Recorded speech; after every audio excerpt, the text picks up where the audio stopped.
Bill Simmons calls the Milwaukee Bucks the biggest threats to the Boston Celtics in the Eastern Conference. Is there actually validity to that, or is Bill Simmons once again giving too much credit to Doc Rivers' coach team? We'll take a look at that. Plus, Tom Thibodeau is prepped to get a contract extension with the New York Knicks. Is that the right decision for that franchise? We're going to talk about that. Plus, the NBA seems to be staying around TNT. All that and more right after this. Welcome to the number one place for your daily basketball news and analysis, NBA Central.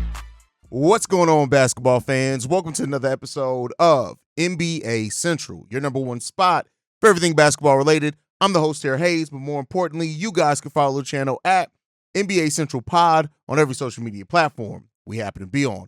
With that being said, let's go ahead and get into this content for today. So, Bill Simmons was recently on his podcast, on his show, as he always is. He said this: "I'm the most worried about the Bucks in the East. That's where I've landed. I've had a little bit of vacation over the last few weeks. The Bucks are the scariest team to me. I'm not worried about Philly. Two of their top three are injury potential guys, and they're throwing a whole bunch of dudes together. I still have some questions about Paul George in Philly and how that's going to play out over an 8-month span. The Knicks, there's going to be some weird minute stuff with them bringing Randall back. With who's going to finish games, they don't have enough size. They're really going to miss Hartenstein, and they're going to get this. Are they going to get the same healthy season from Brunson? Then you have Milwaukee, which is going to be stable. You have Doc adding his coaching staff like Mazzulla did over the last summer. So, rational thinking from Bill Simmons here. I can't deny that. But then when you look at the Milwaukee Bucks, right, and you look at, maybe Doc Rivers having a whole season and all season, getting to flesh out his staff. He took over that team in the middle of the year. So there's enough credit to be given there. As well as when you look at the fact that the Milwaukee Bucks had the fourth best offense in the league when you look at points per game at 119 per game.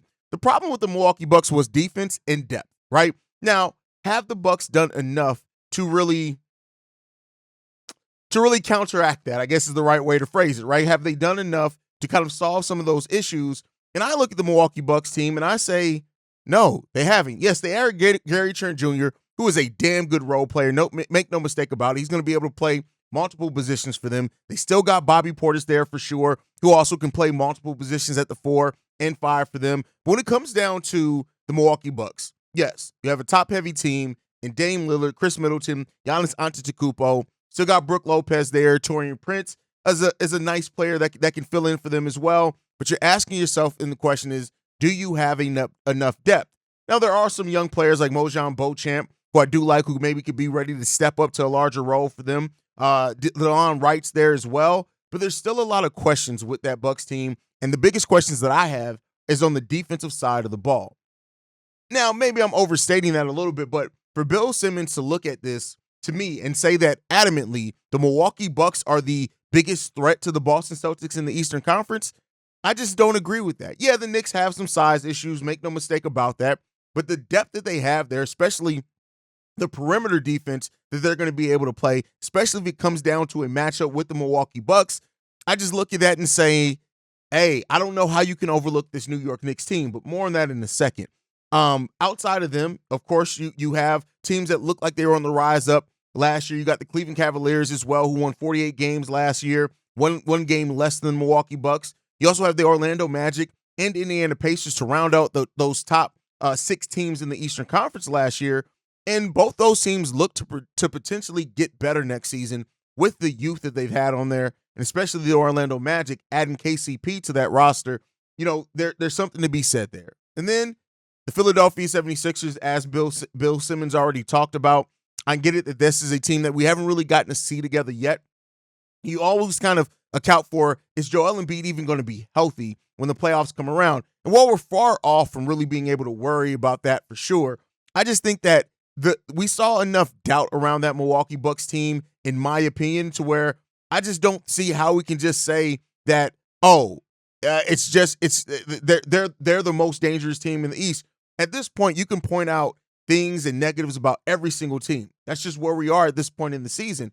But I think when it all comes down to it, like, the East is going to be, I think, a more interesting conference than what a lot of people are giving it credit for. A lot of people look at the Eastern Conference and just say it's a weaker conference than the rest of the league. And And make no mistake about it, in a lot of ways it is, right? Like you can't deny that. I don't even think even the most optimistic person would deny that. But this is still a conference where the parity is going to be loud in that Eastern Conference, in my opinion. And I don't think you can overlook what that parity is going to be like, because you have the Boston Celtics, you have the New York Knicks, you have the Milwaukee Bucks, you have the Cleveland Cavaliers. They're all kind of around that same area. Of course, the Boston Celtics, 14 games above any of those teams last year. But then you're looking at, can the Celtics even have another season like they had last year? And there is some of that championship letdown at times from players, from teams. Can't say that's going to happen for sure with the Boston Celtics, but overall, I just don't think right now we can say that the Milwaukee Bucks are the clearest threat to the Boston Celtics in the East. I just don't think we can say that. I can understand why somebody would make that come to that conclusion based off where we are at the season and things like that, but maybe I'm overstating the depth that the New York Knicks have a little bit too much. And that's one of the teams that I just look at and what they've been able to do. Like Bill Simmons did say, though, if you have a healthy season from Jalen Brunson like that again, which is a question mark, I just think that look at that team and I say, listen, yes, they have some size issues and limitations, but they can basically stop everything on the perimeter. You're looking at being able to keep Mikal Bridges, Josh Hart, OG Anunoby. You're always going to have two out of those three on that perimeter with Dante DiVincenzo and his ability to shoot the ball, things like that. Like, I don't know. I like this New York Knicks team, and it does come down to a how healthy can Mitchell Robinson be, and then is Jericho Sims really ready to step up at 6'10", 250 and really be that backup center at now that they're missing Hardenstein. And Julius Randle is a big question mark in that as well. But I said we were going to get back to the Knicks, and the second topic of today is that it recently came out that you can kind of expect. This comes from Mark Stein in regards to the Knicks and giving Tom Thibodeau a contract extension, saying this: there was some strong expectation in the desert, that's in Las Vegas when they were out there, that a contract extension for Knicks coach Tom Thibodeau will be announced in the near future. The Knicks have already had a mammoth summer headlined by blockbuster trade for Mikal Bridges and contract extensions to Jalen Brunson and OG Anunoby. Thibodeau will be entering the final year of his original 5-year contract without an extension, but has been regarded for weeks as a lock to receive a new deal that pays at least $10 million annually after leading the injury-ravaged Knicks to just their second 50-win season in the 21st century. Tom Thibodeau has understandably, to me, been, as a Bulls fan, a coach that seems like he always kind of has a time limit on how long he can stay with the team before he kind of burns out the players, burns out, just kind of maximizes on it, and then he kind of moves on, right? That happened in Chicago. That happened in Minnesota.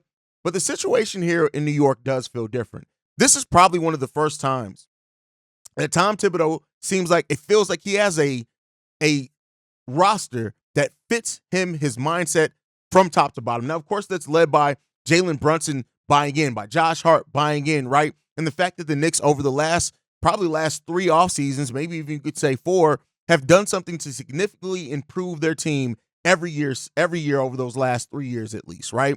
And Tom Thibodeau having this team where they is, it makes sense that the New York Knicks would lock in Tom Thibodeau to extension, but over $10 million annually? Listen, we know that the Knicks have been a franchise that have been starved and dying and wanting to be successful. And this is the New York Knicks team that's closest to that. And so the question that the New York Knicks, the risk, I should say, that the Knicks are taking is that if you give him a 4-5-year deal, will he reach that burnout part with that roster that he's reached in other places? Now, that would by far be the longest he stayed at any one place if you reach that another 5-year deal, which is perfectly fine. I don't think anybody's going to look at what the Knicks have been able to accomplish, even where they've fallen short at sometimes, and blame Tom Thibodeau for that. Not where they stand right now. Maybe in years prior, right? I've been on Knicks fan TV and stuff where, they weren't necessarily as happy with Tom Thibodeau. That was almost 2 years ago, right? So now we've had 2 seasons to go through where I do think that people are more favorable to what Tom Thibodeau, his mindset, how he plays players, because it's working, right? And that's what the Knicks have to ask themselves, and ask themselves as well this: what is the ceiling for this New York Knicks team? That's the question here. On paper, they have enough to almost compete with anybody in the East. That's, of course, barring injuries and not looking at that type of thing. But then when you look at Julius Randle, right, what's the future for him in New York? When you look at Mitchell Robinson, right, they are honestly one injury to Mitchell Robinson away to having one of the smaller front courts in the NBA? Those are the questions that you have to ask yourself about the Knicks ceiling. But none of that is on Tom Thibodeau. So Tom Thibodeau earns that extension to me. That's fine. Give him the extension. Lock him in. Lock in what you're building here in New York. But the Knicks have some serious questions on, even though you've locked players into extensions, you got your perimeter basically locked down, right? The big. I do think that this team is going to miss Isaiah Hartenstein. I think that tremendously. And I think that, Mitchell Robinson is going to have a lot of pressure on him for his ability to stay healthy. But the Knicks are a team that, and I hate to say this, as a Bulls fan, it's really weird to give the New York Knicks praise. I'm just going to be 100% honest with you. I'm almost bred to hate the New York Knicks.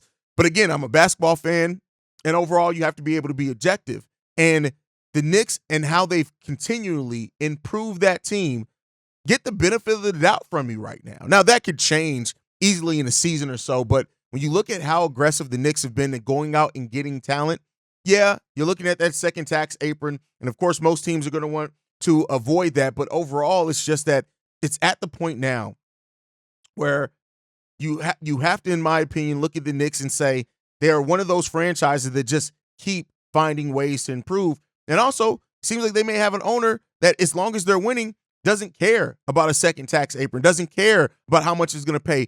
Can you win in New York? Can you bring a title to the Big Apple? And that's something that it seems like we'll see. Now, they have avoided the second tax apron so far. The $13 million below the second tax apron. As a matter of fact, the New York Knicks, whoever their capologist is, got to get some credit. They're $2.8 million below the first tax apron. How the hell did they get there? Right? With the contracts that they have on this team, you look at $36 million to OG, $28 million to Julius Randle, $24 to Jalen Brunson, $23 to Mikal Bridges, $18 to Josh Hart, $14 to Mitchell Robinson, $11 to Dante DiVincenzo, and that's not even making it through half their roster. But they are still below the luxury tax. And so because of that, it gives them a little bit more leeway if they need to add some flexibility. And the fact that they stay under that gives them more space in subsequent seasons. For example, next season, no changes depending on how things go. They can get $7 million beneath that's in true cap space, and $19 million beneath the second tax apron, where we've seen a lot of teams that have paid way more for less than what the New York Knicks have been able to accomplish.